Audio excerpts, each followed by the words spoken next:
The key to any arrests happening is going to be the autopen. It opens opportunities up if it is exposed, and it closes opportunities for arrest down if it remains vague or they don't put enough resources on this. Welcome to Doug in Exile. This is where the happy patriots are. Glad you guys are part of my audience. I hear your positive comments down below. It warms my heart, and I thank you. I've got the greatest audience in the world. You guys are well informed. You guys are hardcore patriots. I'm here to serve you with a fire hose of real news, actual important stuff, not just stuff that brings in clicks.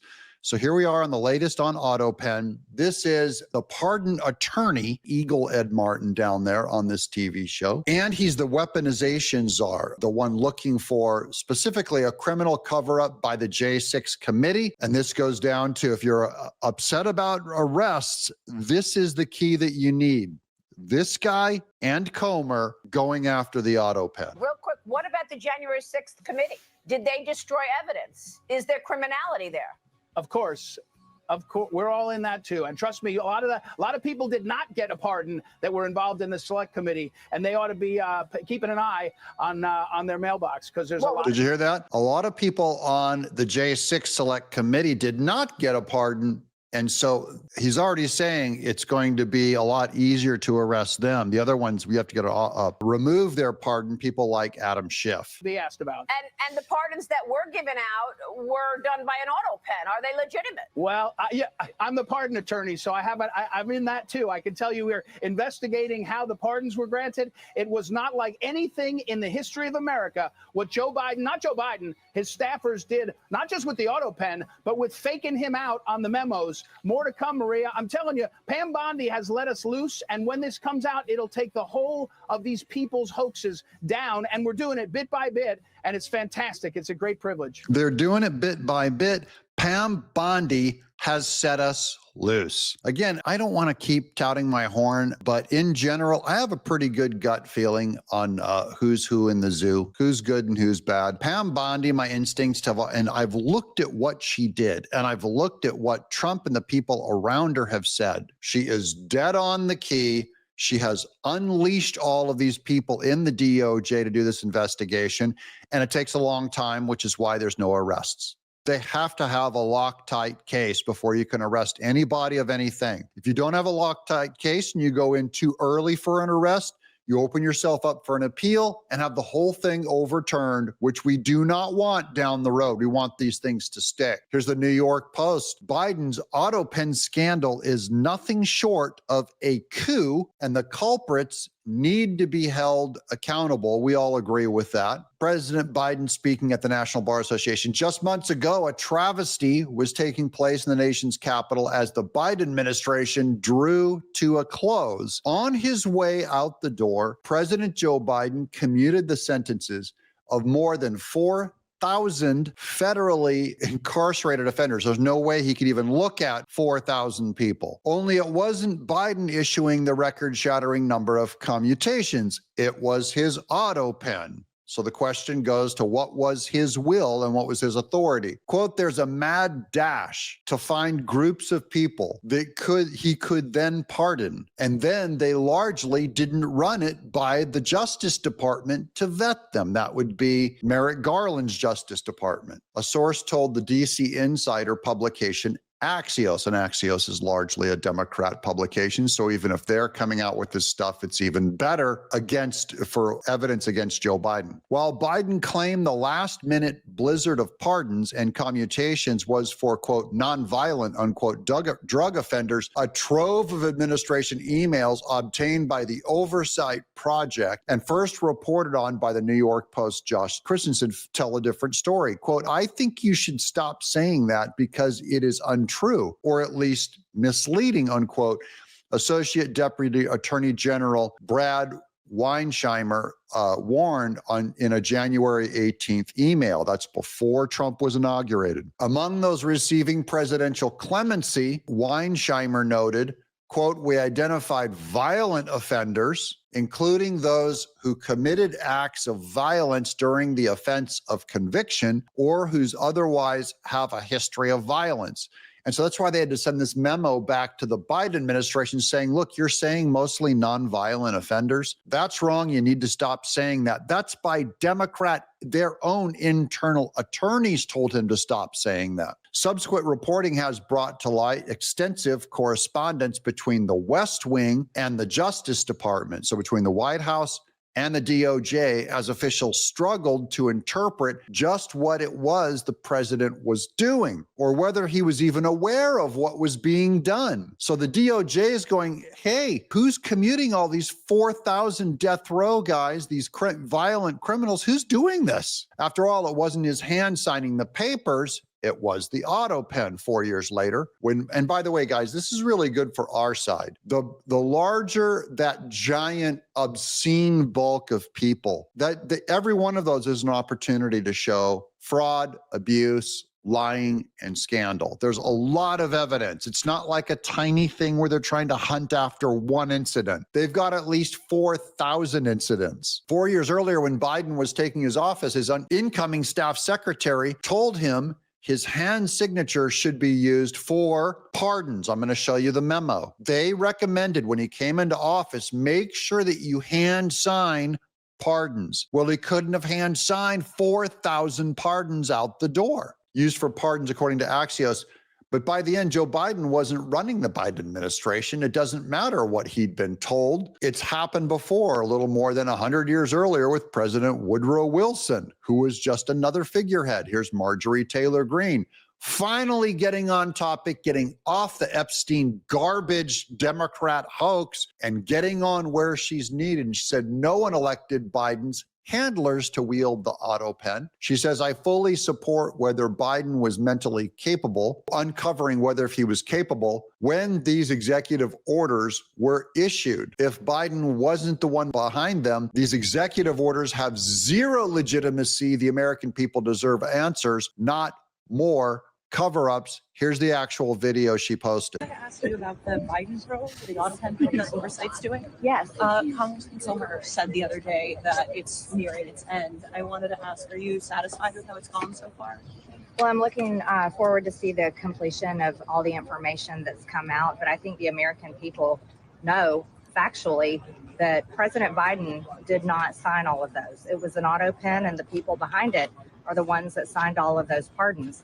And I know most Americans, especially people back in my district, don't believe that those pardons should be allowed, should have been allowed to continue, especially when they weren't truly directed by the President of the United States. And so what do you want to see at the conclusion of this probe? Any kind of consequences, results?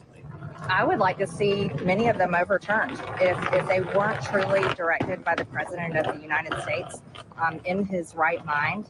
And we have questions about his mental and physical capacities, especially nearing the end of his presidency. I think that those pardons should be overturned and should not be upheld.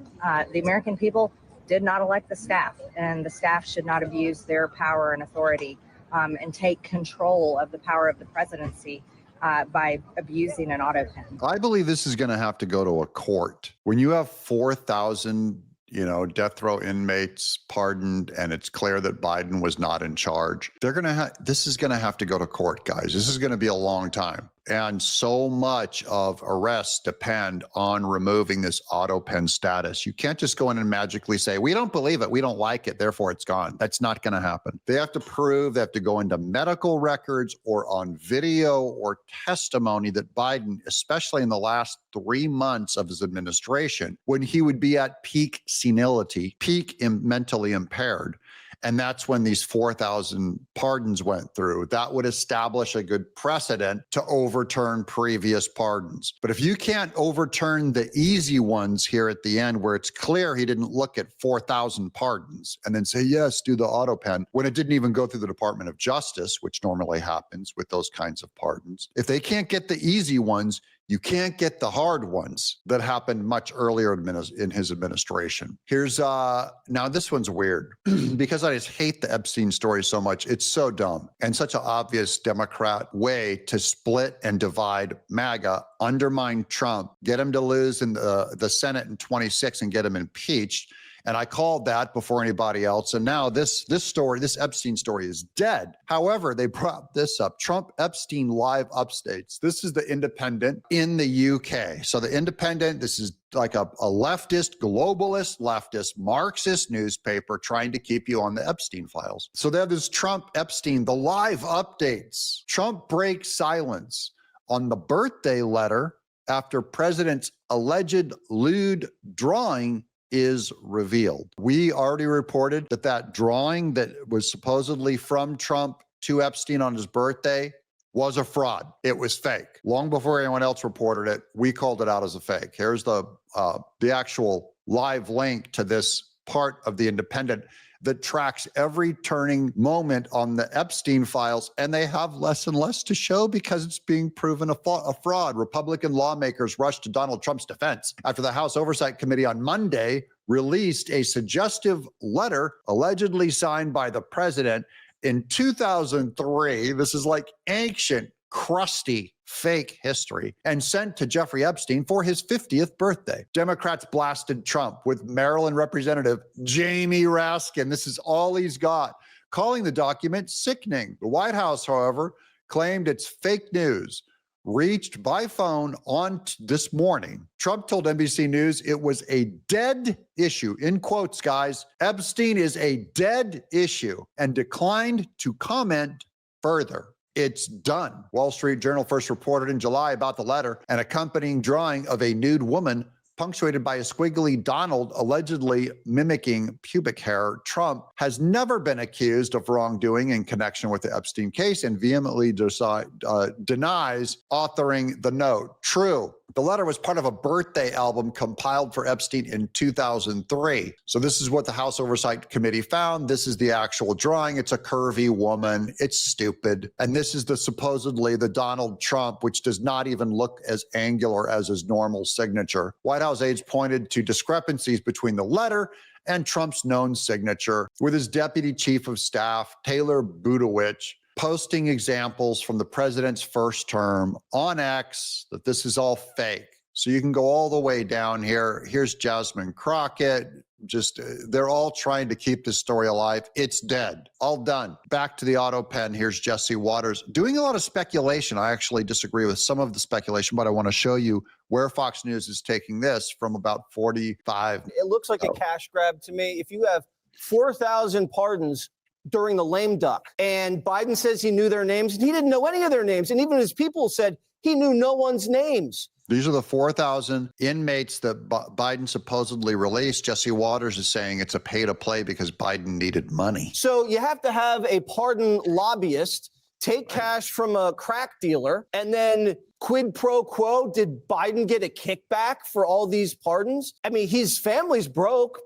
His son is in $5 million debt. The reason why I think this is false, while Biden may be broke, I think whoever got paid, if anyone got laundered money through those 4,000 death row commutations and pardons, I don't think Biden was even aware enough to get the money and set it up and say, give me my money. I think it literally went completely, he was cut out of this whole negotiation. And so it might be the staffers and people that ran the auto pen that actually got the payment. I would look in their bank accounts before I'd even look in Biden's bank account, because their bank account will tell you everything. Here's what Ted Cruz just posted this morning on the auto pen scandal and Biden being the most corrupt ever in our nation's history. How dare we lie and cover up what we all knew? The Biden administration may go down in history as the most brazen constitutional fraud in American history. A Potemkin presidency fronted by a failing puppet with staffers behind the scenes pulling the strings. It was the staffers that ran the country, guys, not Joe Biden. So if there's any kind of a money deal, it would be with those staffers. They never even had to consult with Joe Biden. In